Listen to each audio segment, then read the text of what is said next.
Traumas emocionais.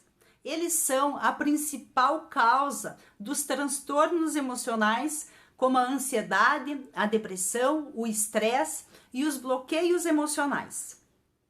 Quando nos acontece uma adversidade, uma grande perda, que pode ser desde a morte de alguém, assim como um divórcio, uma traição, uma demissão, a falência da empresa, existem dois caminhos: o caminho da superação e o caminho da não superação. Infelizmente, o caminho da não superação é o mais fácil, porque basta você não fazer nada, fugir da dor. E um grande engano que eu vejo acontecer é que as pessoas acham que o tempo por si só irá curar todas as feridas. Isso é um grande erro.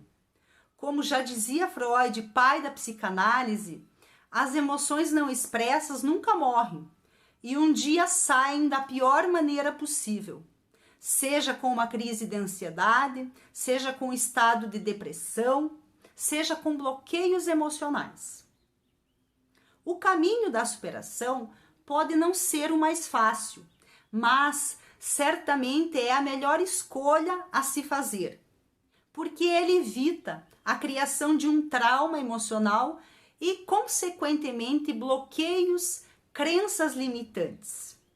Superação nada mais é que você encarar aquela dor, você lidar com o problema e digerir as emoções negativas daquela perda.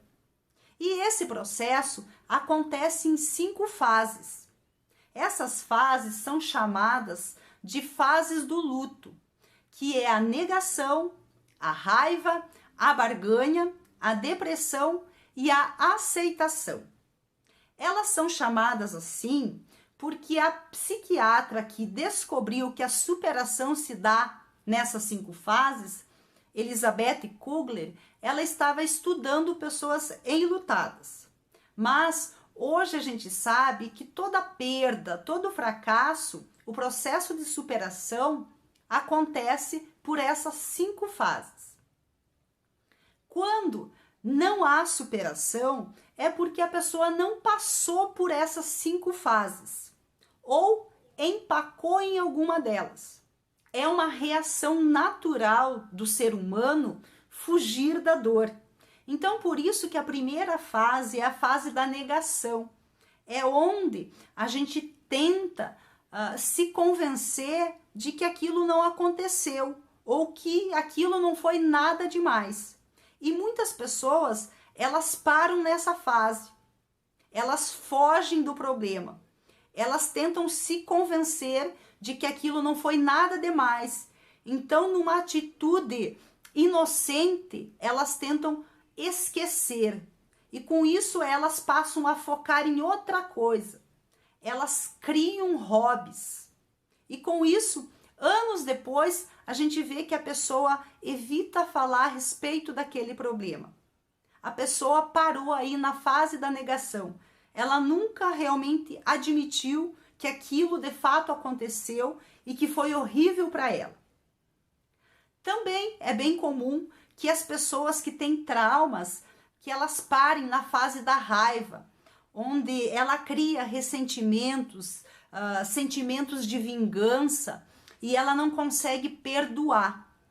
E também na fase da depressão, onde ela realmente sente toda aquela tristeza da perda e ela não consegue obter o aprendizado e sair daquilo e de fato entra num processo depressivo. O tempo de duração dessas fases depende basicamente de 2 fatores: qual é a gravidade da perda e também qual é a musculatura emocional da pessoa.